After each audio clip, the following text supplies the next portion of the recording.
بسم اللہ الرحمن الرحیم الحمد للہ رب العالمین۔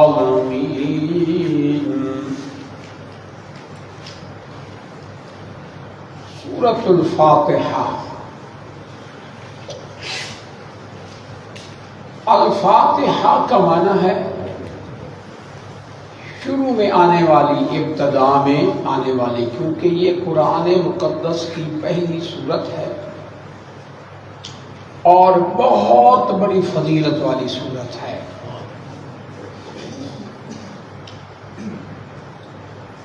اور اس سورت کے اور بھی نام ہیں،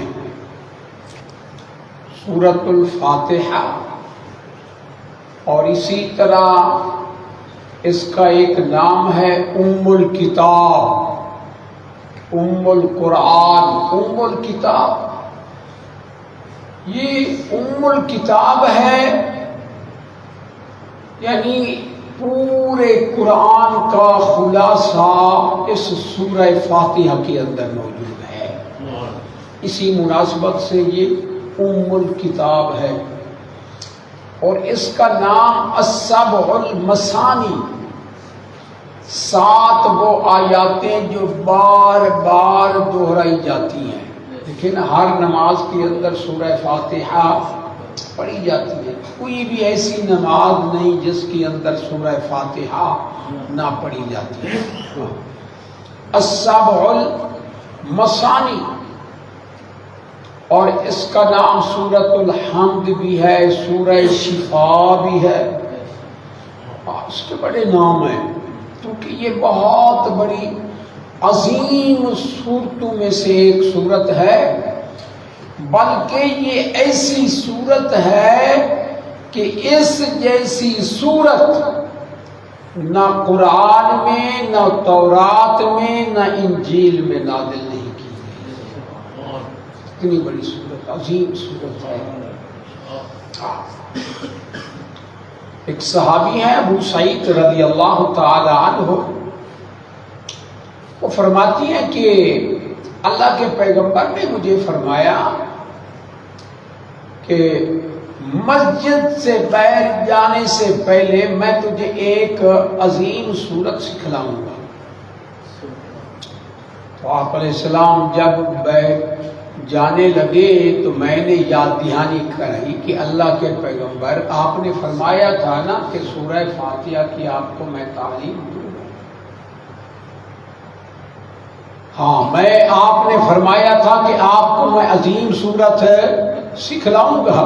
تو آپ علیہ السلام نے فرمایا یہ جو سورۃ الفاتحہ ہے نا، یہ تمام صورتوں سے بڑی صورت ہے۔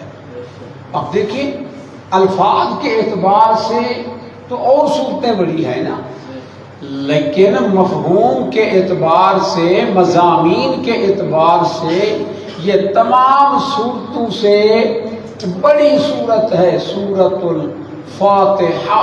سبحان اللہ، بہت بڑی عظیم صورت ہے۔ ایک واقعہ آتا ہے ابو سعید خدری رضی اللہ تعالیٰ عنہ سے کہ ہم سفر میں تھے، ایک لڑکی آئی کہ ہمارا جو سردار ہے اس کو سانپ نے ڈس لیا ہے،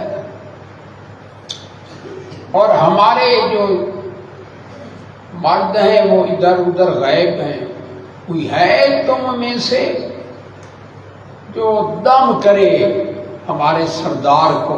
تو ہم نے ایک ساتھی کو بھیج دیا، اس نے جا کر دم کیا، اور دم سورہ فاتحہ کے ساتھ۔ تو انہوں نے اس کی خدمت بھی کی، پہلے تو مہمانی سے بھی انکار کر دیا تھا، 30 بکریاں تھیں۔ تو جب واپس لوٹے وہ دم کرنے والے صحابی، تو ہم نے پوچھا کہ آپ نے کس چیز کے ساتھ دم کیا؟ تو انہوں نے کہا کہ سورۃ الفاتحہ پڑھ کے میں نے دم کیا ہے، اور اللہ نے پھر کیا؟ اس کو شفا عطا فرمائی۔ اسی مناسبت سے اس سورت کا نام کیا ہے؟ سورۃ شفا۔ سبحان. اس کے علاوہ اور بھی بہت سے ایسے واقعات ہیں اس سورت کی فضیلت میں. اور اللہ سبحانہ و تعالی نے، بس میں اختصار کے ساتھ کام لے رہا ہوں، زیادہ وقت تھی مجھے، ساتھ ہی تھک میں تھے. اللہ اکبر. اللہ سبحانہ و تعالی نے سورہ نحل آیت نمبر 98 کے اندر فرمایا فَإِذَا قَرَأْتَ الْقُرْآنَ فَاسْتَعِذْ بِاللَّهِ مِنَ الشَّيْطَانِ الرَّجِيمِ. جب آپ قرآن پڑھنے لگے نا تو اس وقت اللہ سے پناہ طلب کریں کہ اللہ شیطان مردود اس کے شر سے بچنے کے لیے میں تیری پناہ طلب کرتا ہوں. قرآن جیسی کتاب، لیکن شیطان وہ انسان کا کیا ہے؟ دشمن ہے. وہ وہی ظالم تو ہے جس نے کہا کہ اے اللہ میں بھی فَبِمَا أَغْوَيْتَنِي لَأَقْعُدَنَّ لَهُمْ صِرَاطَكَ الْمُسْتَقِيمَ. اس انسان کی وجہ سے تو نے مجھے گمراہ کیا ہے، میں صراط مستقیم پہ بیٹھوں گا. شیطان کا سب سے بڑا حملہ کیا ہوتا ہے کہ کسی طرح لوگوں کو شرک میں مبتلا کر دے. صراط مستقیم کیا ہے؟ کئی بار میں بیان کر چکا ہوں.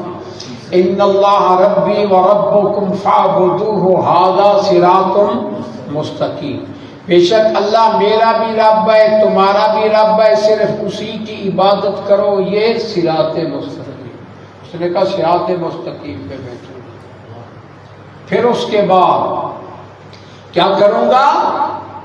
ثم لآتینہم من بین ایدیہم ومن خلفہم. آگے سے آؤں گا، پیچھے سے آؤں گا، اور دائیں جانب سے آؤں گا، بائیں جانب سے آؤں گا، یعنی ہر طرح کی کوشش کروں گا.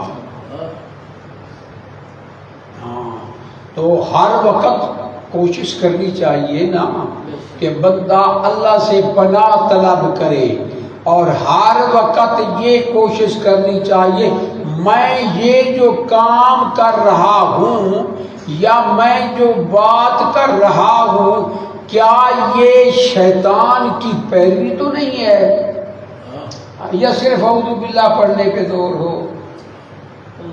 بات نہیں سمجھ رہے؟ ہاں، بندہ شیطان کے شر سے بچنے کے لیے اللہ سے پناہ طلب کر رہا ہے، لیکن کوشش تو کرے نا کہ میں شیطان کا پیروکار نہ بنوں بلکہ میں رحمان کا پیروکار بنوں نا. فَإِذَا قَرَأْتَ الْقُرْآنَ فَاسْتَعِذْ بِاللَّهِ مِنَ الشَّيْطَانِ الرَّجِيمِ. اللہ دیکھیے، اعوذ میں پناہ مانگتا ہوں باللہ اللہ کی ذات کے ساتھ شیطان مردود سے. شیطان سرکش، الرجیم مردود، رحمت سے دور کیا ہوا. الرجیم کا معنی کیا ہے؟ رحمت سے راندہ درگاہ، رحمت سے دور کیا ہوا. اور پھر اس کے بعد بسم اللہ الرحمن الرحیم، شروع کرتا ہوں اللہ کے نام کے ساتھ جو بڑا مہربان نہایت رحم کرنے والا. یہ معنی تو وہ ہے جو عام طور پر کیا جاتا ہے، لیکن یہ جو ہے نا با، الباء للاستعانہ، مدد طلب کرنا، تو اس کا معنی کیا بنے گا؟ اللہ کے نام کے ساتھ میں مدد طلب کرتا ہوں. کس سے؟ اللہ سے جو رحمان بھی ہے اور جو رحیم بھی ہے. اب دیکھیں بسم اللہ الرحمن الرحیم، اللہ سبحانہ و تعالیٰ کے کتنی نام آ گئے؟ اللہ، الرحمن، الرحیم. سبحان. تو دیکھیے کیا طریقہ بتایا گیا، کس بات کا حکم دیا گیا کہ جب بھی کوئی کام اچھائی کا کام کرو تو کس کے نام کے ساتھ؟ کیونکہ وہ اللہ کون ہے؟ وہ مدد کرنے والا ہے۔ الباء للاستعانہ، وہ مدد کرنے والا ہے، اور مدد اس سے طلب کی جاتی ہے کہ جو سب کچھ دینے والا، باقی سارے اس کے کیا ہوں؟ محتاج۔ قرآن مقدس میں ہے یسألہ من فی السماوات والارض، زمین و آسمان والے اسی سے مانگتے رہتی ہیں اور وہ دیتا رہتا ہے، اس سے مدد طلب کیجیے۔ سبحان بسم اللہ، اللہ کے نام سے مدد طلب کرتا ہوں، اس اللہ سے۔ وہ اللہ کون ہے؟ سورہ الرحمن کی آخری آیت، تبارک اسم ربک ذی الجلال والاکرام، تیرے رب کا نام بڑی خیر و برکت والا ہے۔ اللہ کا نام لے کر سبحان اللہ۔ اور جو بے دین ہوتے ہیں ان کا کام کیا ہوتا ہے؟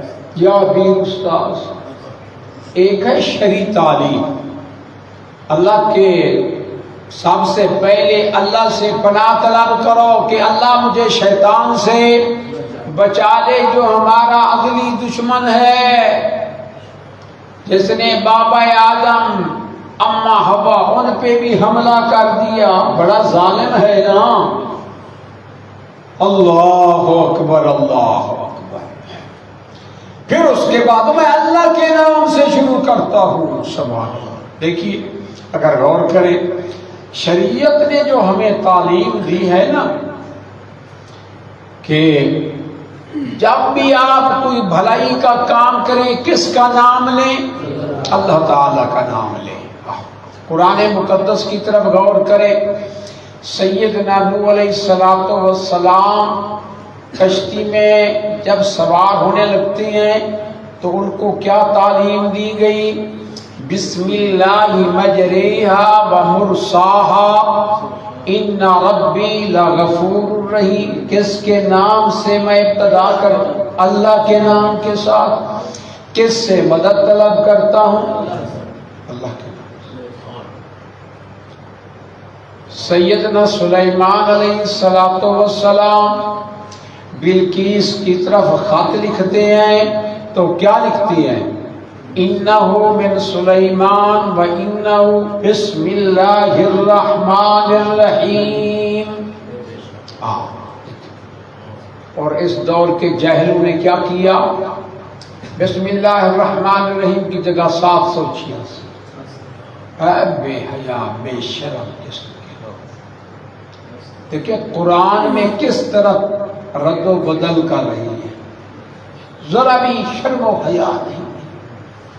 اب یہ 786 یہ بسم اللہ الرحمن الرحیم کا بدل بن سکتا ہے؟ اس طرح تعویذ لکھنے والے وہ ایسی قسم کی شرارتیں کرتے اور عوام کو پھر کیا کرتے ہیں؟ گمراہ۔ بسم اللہ الرحمن الرحیم، اس اللہ کے ساتھ میں مدد طلب کرتا ہوں جو رحمان بھی ہے اور جو رحیم بھی ہے۔ سب الرحمن یہ رحمت عام ہے، الرحیم یہ رحمت خاص ہے، رحمت عام سبحان رحمت عام۔ فرمایا وَكُلًّا نُمِدُّ هَؤُلَاءِ وَهَؤُلَاءِ مِنْ عَطَاءِ رَبِّكَ، ہماری رحمت اس طرح عام ہے ہم سب کو دیتے ہیں۔ یہ جو کافر مشرک ملحد زندیق ان کو روزی کون دیتا ہے؟ حالانکہ وہ اللہ کی دشمن ہے، لیکن یہ تو نہیں، یہ شرک کرتے ہیں اللہ ان کی روزی بند کر دے، اس کی رحمت عام ہے۔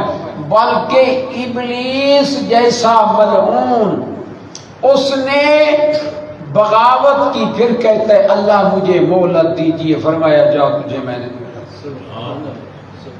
رحمت عام کا سب فائدہ اٹھا رہے ہیں، مومن کیا، کافر کیا، موافق کیا، مخالف کیا، اپنے بگانے، کیونکہ اس کی صفت ہے الرحمن، اور اس کی دوسری صفت الرحیم، خاص رحم فرمانے والا، بار بار رحم فرمانے والا۔ اور یہ جو خاص رحمت ہے نا، اللہ نے یہ خاص رحمت اہل ایمان پہ فرمائی، فرمایا کتب ربکم علی نفسہ الرحمہ، تمہارے رب نے اپنے آپ پہ تم پہ رحمت کرنا فرض کر دیا ہے، خاص رحمت۔ وَكَانَ بِالْمُؤْمِنِينَ رَحِيمًا، ہمیشہ سے مومنوں پہ وہ رحم فرمانے والا ہے۔ اس کی رحمت تو ہے نا، اتنی مخالفت کے باوجود جو بندہ حق پہ ڈٹ جائے یہ اس کی رحمت ہے، ورنہ اس کی رحمت کے بغیر بندہ حق پہ چل سکتا ہے۔ اور اسی طرح جنت جو ملے گی وہ اللہ کی رحمت کی وجہ سے ملے گی، یا اعمال کے زور پہ کوئی جنت میں چلا جائے گا، اس کی رحمت کی۔ اس لیے جنت کے ناموں میں سے ایک نام ہے رحمت۔ بندہ کام نیکی والے کرے اور رحمت کی امید کرے، یہ نہیں کہ بندہ کرے بغاوت اور امید کرے رحمت کی۔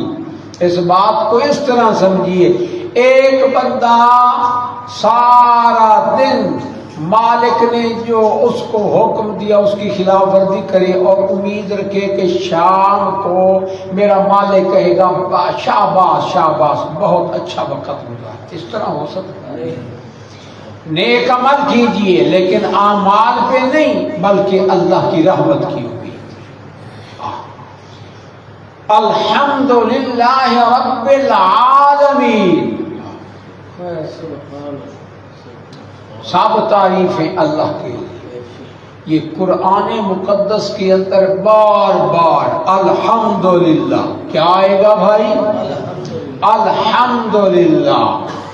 5 تو ایسی صورتیں ہیں جن کو الحمدللہ سے شروع کیا گیا ہے، سورۃ الفاتحہ، سورۃ الانعام، سورۃ الکہف اور سورۃ سبا اور سورۃ فاطر، ان کو الحمدللہ سے شروع کیا۔ بات سمجھ رہی ہیں نا؟ اس کے علاوہ بھی دیکھیں، الحمدللہ سب تعریفیں اللہ ہی کے لیے۔ اب یہاں سوال ہوتا ہے کہ تعریفیں تو پیغمبر کی بھی کی جاتی ہیں، آپ علیہ السلام کی تعریف کرتے ہیں کہ نہیں کرتے؟ صحابہ کی تعریف جی، تو سب تعریفیں اللہ کے لیے، کیا مطلب ہے اس کا؟ دیکھیں نا، بعد نے تو یہ جواب دے دیا بھی جس کی بھی تعریف کرو یہ اللہ کی ہوتی ہے، عجیب سا جواب ہے یہ۔ ہماری جماعت کے پیر و مرشد مولانا حسین علی رحمہ اللہ تعالی عنہ وہ فرمایا کرتے تھے، الف لام عہد خارجی کا ہے، مراد یہ ہے کہ صفات کارسازی والی تعریف جب کی جائے گی تو اللہ کی جائے گی۔ سور و پکار کو سننے والا، یہ صفات کارسازی ہیں، حاجت روائی کرنے والا، مشکل کشائی کرنے والا، بیٹے اور بیٹیاں دینے والا، نفع نقصان کا مالک، عالم الغیب اور حاجت روا، یہ صفات ہیں نا جو اللہ کی۔ جب بھی تعریف کی جائے گی کس کی؟ الحمد للہ، سب تعریفیں اللہ ہی کے لیے۔ اللہ، یہ دعویٰ ہے، یہ کیا ہے؟ دعویٰ۔ اور پہلی دلیل، آگے دلائل چلیں گے نا، کس کی تعریفیں؟ رب العالمین، جو سارے جہان کا پالنہار ہے، جو سارے جہان کا، نبیوں کا بھی پالنہار، ولیوں کا بھی پالنہار۔ رب کا معنی تربیت کرنے والا، اور تربیت دو قسم کی ہوتی ہے، ایک ہوتی ہے جسمانی تربیت اور دوسری ہوتی ہے روحانی تربیت۔ جسمانی تربیت دیکھو، بچہ ابھی ماں کے پیٹ میں ہے، وہاں بھی اللہ نے خوراک کا انتظام کر رکھا ہے، ماں کے پیٹ سے باہر آتا ہے تو پھر دودھ کا انتظام فرما دیا سے نہیں۔ اب وہ لوگ نہیں مردی، ڈاکٹر نہیں مردی، وہ کہ نہیں ڈبے ذخیر پلاؤ، فطرت سے لوگوں کو ہٹانے کی کوشش کرتے ہیں، اور یہ سب کا غلط۔ جو انتظام، جو خوراک اللہ نے تجویز کی، اس کی کوئی خوراک مقابلہ عورتوں کے اندر تو ویسے بھی سستی، بس فیڈر سے دودھ پلاؤ اور جان چھڑاؤ، اس کے پھر بڑے نقصانات ہوتے ہیں۔ دیکھیں، جسمانی تربیت کرنے والا، روحانی تربیت کرنے والا، الرحمن، روحانی تربیت، الرحمن علم القرآن خلق الانسان علمہ البیان۔ روحانی تربیت، اس اللہ نے قرآن سکھلایا، قرآن کی تعلیم۔ جسمانی تربیت فرمانے والا، روحانی تربیت العالمین، جہان والوں، عالمین۔ اللہ کی اتنی مخلوق ہے جس کا کوئی شمار نہیں، اور ہر چیز کا جہان الگ ہے، سمجھ نہیں ہے بات؟ رب العالم، عالمین عالم کی جمع، ہر وہ چیز جو اللہ کے سوا ہے وہ عالمین میں شامل ہے۔ الحمدللہ رب العالمین۔ آخر دعوانا